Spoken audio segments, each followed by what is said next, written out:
Autant savoir ce soir, ça va sauter, ça va je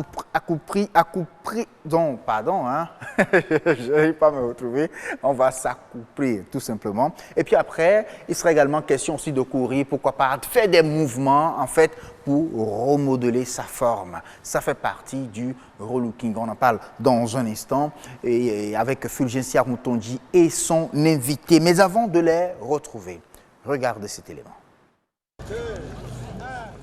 On les retrouve souvent sur les lieux de sport et dans les centres de gymnastique. Je viens ici souvent les week-ends, je vois les clubs un peu partout. Il y a les coachs devant qui donnent les consignes aux membres du club. Les coachs sportifs représentent un maillon essentiel du sport d'entretien. Au sein de notre club, par exemple, nous appelons ça un instructeur. C'est celui qui se met devant et qui dirige la foule. Le coach, c'est celui qui planifie, organise, élabore un plan de travail, un plan annuel ou un plan périodique en fonction des problèmes posés par les apprenants. Jules César exerce ce métier depuis plus d'une dizaine d'années. Selon lui, être coach sportif fait appel à des qualités intrinsèques. Il faut avoir une certaine formation, une certaine capacité afin de diriger une centaine de personnes que tu as devant toi, qui est fait de grandes personnes, des enfants. Au Bénin, la majorité des coachs sportifs se sont formés sur le tas. Mais depuis quelques années, les clubs de sport d'entretien investissent dans la formation de leurs encadreurs. Nous avons envoyé des gens au sein de notre club qui sont partis suivre la formation et qui sont venus restituer ça. C'est sur ça que nous nous basons pour conduire chaque séance de sport que nous faisons les samedis matin, les dimanches matin. Le métier de coach sportif, certains l'exercent par passion. Toutefois, il est très lucratif pour les professionnels. Eux, ils sont faits pour ça, ils ont suivi la formation pour ça et c'est de ça qu'ils vivent là-bas. Nous les sollicitons, ils viennent ici pour des séances. Jules César compte se perfectionner davantage à travers des formations afin de mieux servir son club. Allez, merci beaucoup donc à Federbe Agbado qui a réalisé ce reportage sous la supervision bien sûr de Aniat Onifade Bello qu'on va retrouver très prochainement sur Autant Savoir. Pour le moment, je suis avec Fulgencia Moutonji et son invité Karel Aounou, coach sportif. Bonsoir. Bonsoir monsieur. Merci beaucoup d'avoir accepté notre invitation de venir sur ce plateau. Merci. Même si c'est un jour de fête, vous y êtes, c'est un plaisir. Bonsoir Fulgencia. Bonsoir Asioma. Alors il est question ce soir de parler du coach sportif, son rôle, son utilité en fait pour ceux qui aiment faire le sport. Il paraît que le sport c'est d'ailleurs même important pour tout le monde. Oui, c'est vrai, c'est bon pour la santé. La santé. Et c'est pour ça d'ailleurs qu'on a invité notre coach sportif et on va faire un zoom sur le métier de coach sportif. Alors, bonsoir monsieur Karel Aounou. Bonsoir madame Fulgencia. Bonsoir. Alors, dites-nous, quel est le rôle aujourd'hui du coach sportif? Pour parler du coach sportif, en fait, d'abord, il est important de noter qu'au Bénin, on a commencé par prendre conscience de l'utilité du sport. Du coup, on commence à remarquer des gens qui, les week-ends, sur les places publiques, sur les voies, en train de bouger en groupe, en train de faire du sport. Alors, le coaching sportif, qu'est-ce que c'est? C'est un accompagnement personnalisé qui vise à atteindre des objectifs de forme, de perte de poids, de bien-être et d'épanouissement. D'accord? À partir de ce moment-là, alors, le coach sportif, c'est un professionnel qui est chargé en fait d'accompagner un particulier ou un groupe d'individus en vue de les aider à atteindre leur objectif de forme, de perte de poids, de bien-être et d'épanouissement. Alors, tout le monde peut avoir recours à vos services ou il y a des catégories de personnes qui ne doivent pas faire du sport? Oui et non. En fait, tout le monde n'a pas le même passé sportif, tout le monde n'a pas les mêmes capacités physiques, d'accord? Donc, du coup, tout le monde ne peut pas faire les mêmes types de mouvements pendant qu'ils sont en train de faire du sport. Et c'est là, en fait, qu'intervient la présence d'un professionnel qui est le coach sportif.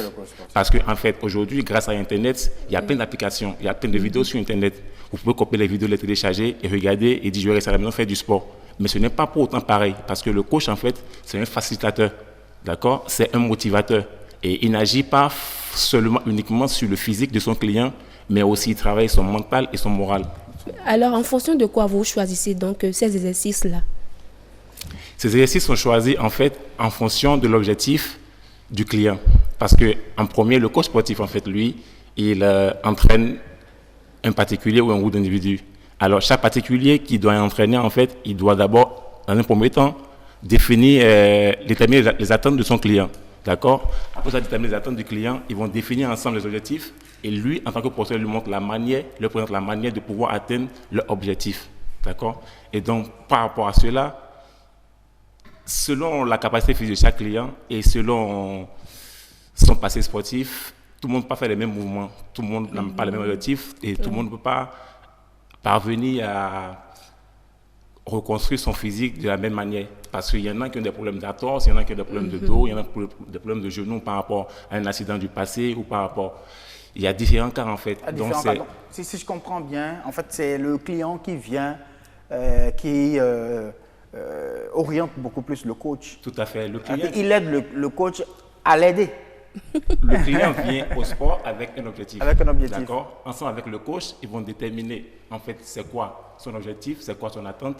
Et le coach lui présente la manière de pouvoir l'atteindre simplement. Simplement. Donc voilà. Ça veut dire qu'il peut venir pour dire, écoutez, moi, je veux diminuer un peu le volume de mon ventre. Voilà. Moi, je veux perdre la graisse qu'il y a au niveau du ventre. Moi, je veux rebondir les fesses. Moi, je veux muscler. Ah, il y en a même qui cherchent à rebondir les fesses. J'espère que ce n'est pas les hommes. Hein. Ça doit être beaucoup plus les hommes. Non, mais Asiom, ça ne peut qu'être les dames. Puisque dames. vous aimez ça. Ah oui, puisque les messieurs aiment les fesses, même n'aiment pas les porter. Ils aiment regarder ici les femmes. Ah, je vois. Ça, c'est ça. Peut-être que c'est le mari qui a demandé à ce que...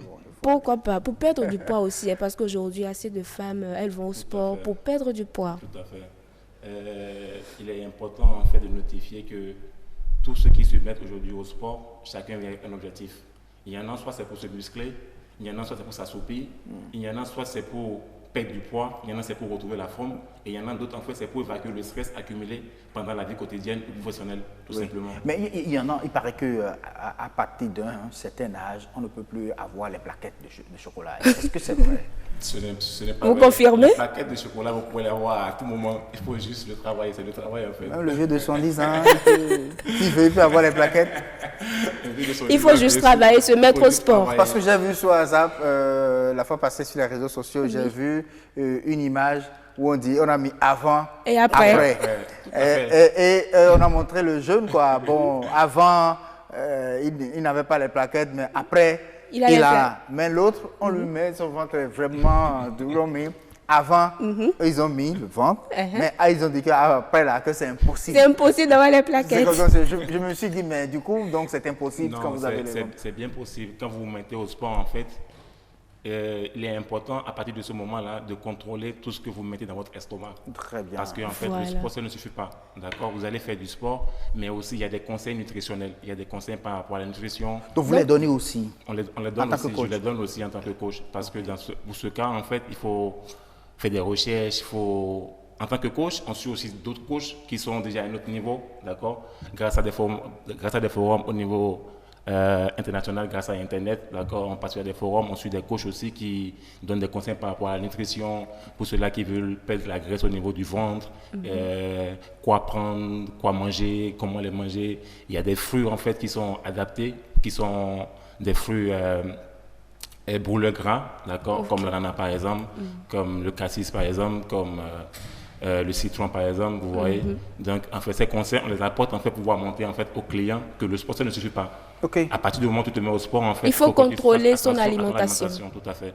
Et avec ça, et la motivation qu'on le met en fonction du programme qu'on établit par rapport à chaque client sur son objectif, on arrive quand même à atteindre au résultat. Il y a un conseil que je n'arrive pas à comprendre. On dit arrêtez de manger le soir. Alors qu'on sait que quand on ne mange pas le soir, on compte les plafonds. On n'arrive pas à dormir la nuit. On compte les plafonds. On dit ça c'est 1 carreau, 2 carreaux, 3 carreaux. Non, c'est pas sûr. Il faut savoir que il faut manger, il faut manger. Il faut manger pour dormir. Mais là, on vous dit ne mangez pas le soir, mangez tôt. Il faut juste respecter les bonnes règles d'alimentation et d'hygiène. Parce qu'en fait, il y a de graves erreurs que nous faisons ici dans la plupart des pays africains, en particulier au Bénin. La nourriture du blanc est adaptée aux blancs. Vous comprenez? Comme le disait Dr Sévi, la nourriture du blanc est adaptée au blanc, ça va avec l'organisme du blanc. Mais la nourriture du noir, c'est pareil, ça va avec l'organisme du noir, ça va avec son tempérament, ça va avec son environnement, ça va avec le milieu dans lequel... Chez nous, c'est consistant. Il faut manger le eba. Non, il faut manger la pâte de maïs. Enfin, il faut manger consistant. Il faut manger la nourriture de chez nous. Il y a plein de choses qu'on peut manger de chez nous sans prendre du poids, sans prendre du volume. Vous voyez ce que je dis? Okay. Le Mont-Saint-Jean...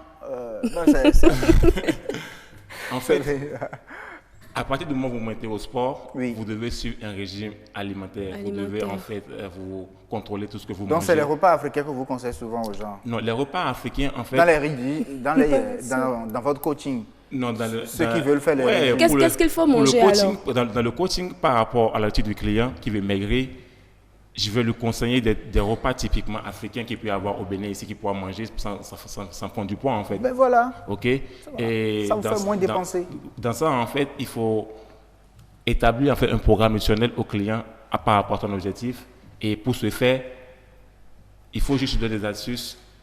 Vous réveillez le matin par exemple, vous devez boire de l'eau, c'est la première des choses, d'accord.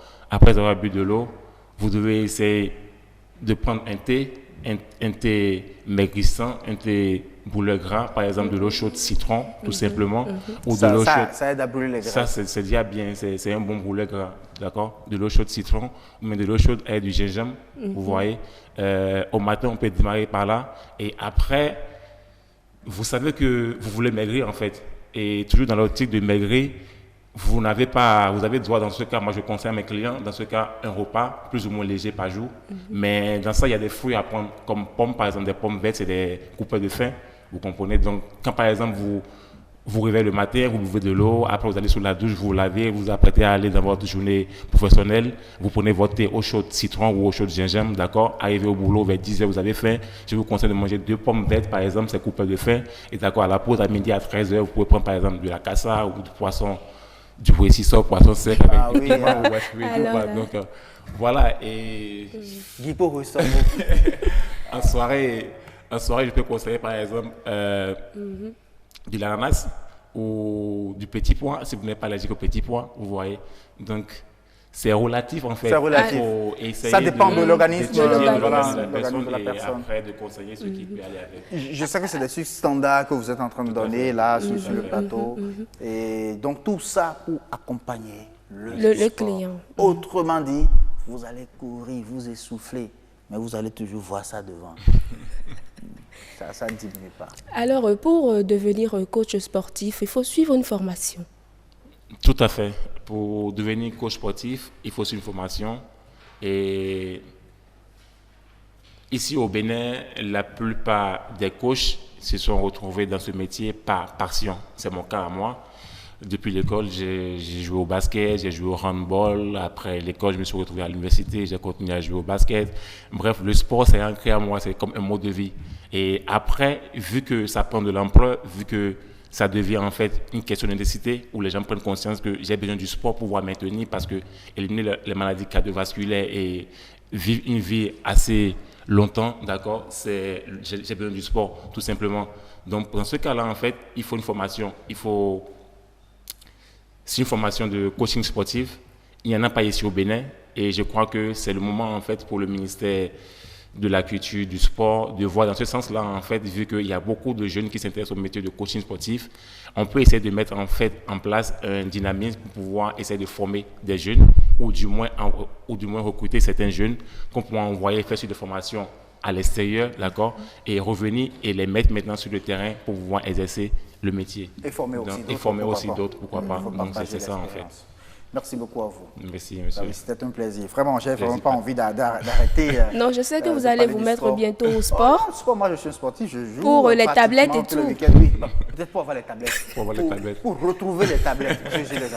Avec plaisir. Voilà, donc je les ai perdues un peu. Je vais retrouver mes tablettes de chocolat. C'est important. Et là, c'est parti pour 100 ans au moins. Quoi. Ah oui. C'est ça. Allez, Figencia, merci beaucoup. Merci beaucoup, Karel. À très, très bientôt.